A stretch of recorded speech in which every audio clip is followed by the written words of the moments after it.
এই বিজেপি কর্মীর ঘোষণা শুনে শুভেন্দু অধিকারীর মাথায় হাত। কারণ এই বিজেপি কর্মী সরাসরি এই ভিডিওর মধ্যে বিজেপি বিধায়ক বিজেপির এমএলএর বিরুদ্ধে যে ঘোষণা করেছে তাতেই বিজেপি এবং শুভেন্দু অধিকারী এখন মহা বিপদে পড়ে গেল। এই বিজেপি কর্মী সরাসরি ভিডিও করে বিজেপির বিধায়কের বিরুদ্ধে বিজেপির এমএলএর বিরুদ্ধে ঠিক কী কড়া পদক্ষেপের কথা ঘোষণা করলো, তাতে বিজেপি এবং শুভেন্দু অধিকারী এখন কত বড় বিপদে পড়ে গেছে এই বিজেপি কর্মীর ভিডিওটি ধৈর্য ধরে শেষ পর্যন্ত দেখলেই প্রমাণ পেয়ে যাবেন। আপনার যে 8 পাস ওই সরে বাচ্চা এমএলএ কোনো মানুষ বিজেপিকে ভোট দেবে না। প্রতিটা হোটেলে মেয়ে ছেলের ব্যবসা, কেননা আমাদের যে শুভেন্দুদা কেউ কিন্তু মেয়ে ছেলের ব্যবসাটা হোটেলে করেনি, অন্তত লাইন হোটেলগুলোতে।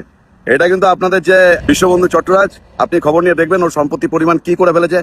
পার ডে আপনারা জেতার পরে ওই থানা থেকে 3 লাখ 4 লাখ করে তোলাবাজি করেছে এলাকা থেকে। তো সাধারণ মানুষের জন্য আমি আওয়াজটা তুলেছি, কেননা আমার এটা অঞ্চল, ওটা আমার দায়িত্ব। কারণ আমরা পুরো পশ্চিমবঙ্গের দুর্নীতি নিয়ে আমাদের দল কথা বলে, টিম কথা বলে, সেই হিসাবে ওটা আমার পাড়া। আজকে এর জন্য আপনাকে বলছি কি হলো, এখন আপনার মূর্খ এমএলএ 8 পাস ব্যাক বেঞ্চার সে কি হচ্ছে, তাদের থেকে টাকাটা নিয়ে ওর থেকে বেশি তোলাবাজি শুরু করে দিয়েছে এলাকায়। এমএলএ যেখানে বাড়ি তার ঢিল ছেঁড়া দূরত্ব, মানে ধরে নিন না ওই 700 মিটার, 1 কিলোমিটার হবে না, 700 মিটারের মধ্যে প্রতিটা হোটেলে দাদা মেয়ের ব্যবস্থা আছে, বুঝতে পেরেছেন, মদের সাথে। এটাই বলছি না যে আপনার এমএলএ আসার পরে এটা হয়েছে। একদম এই 8 পাস ছেলেটা যদি এমএলএ থাকে, পাবলিক কি বলছে জানেন? বলছে বিজেপি দলটা খারাপ। আমাদের ওখানকার লোকের কথা ওরা ভাবছে যে আপনারা সেটিং হয়ে রয়েছেন। নাদনঘাট থানার আইসি টাকা তুলছে, ভাবছে এসপিরা পয়সা নিয়ে বসে আছে।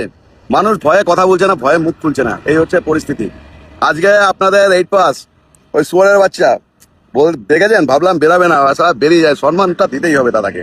ওই সুয়ারের বাচ্চা এমএলএ আপনাদের ওখানকার যে তোলাবাজ এমএলএ, এখন বর্তমানে ড্রাগসের র্যাকেট থেকে টাকা তুলছে, লাইন হোটেলের মেয়েছেলের ব্যবসা থেকে টাকা তুলছে, তার নিজের শ্বশুর বাড়ির মানে মামা শ্বশুরকে দিয়েছে মাটি মাফিয়া বানাবে নতুন করে, বুঝতে পেরেছেন? আপনি ভাবুন, এটা ক্যান্সারের ফার্স্ট স্টেজ। এরপরে কিন্তু আমাদের অঞ্চল থেকে অন্তত কোনো মানুষ বিজেপিকে ভোট দেবে না। কারণটা হচ্ছে তারা কিন্তু ইতিমধ্যে ক্ষুব্ধ। আরেকটা জিনিস, সাহসটা দেখুন, বলে না পেটে বিদ্যা থাকতে হয় আর আইন সম্বন্ধে জানতে হয়। আপনার যে 8 পাস ওই সরে বাচ্চা এমএলএ এইটুখানি মাথায় বুদ্ধি নেই, ভিডিও বানাচ্ছে, লোকে দেখছে, ভাইরাল হচ্ছে, তাও কিন্তু ওই মেয়ে ছেলের ব্যবসা কিন্তু ওর বাড়ির ঢিল ছোড়া দূরত্বে যে হোটেলটাই হচ্ছে সেখানে কিন্তু ও বন্ধ করতে পারছে না।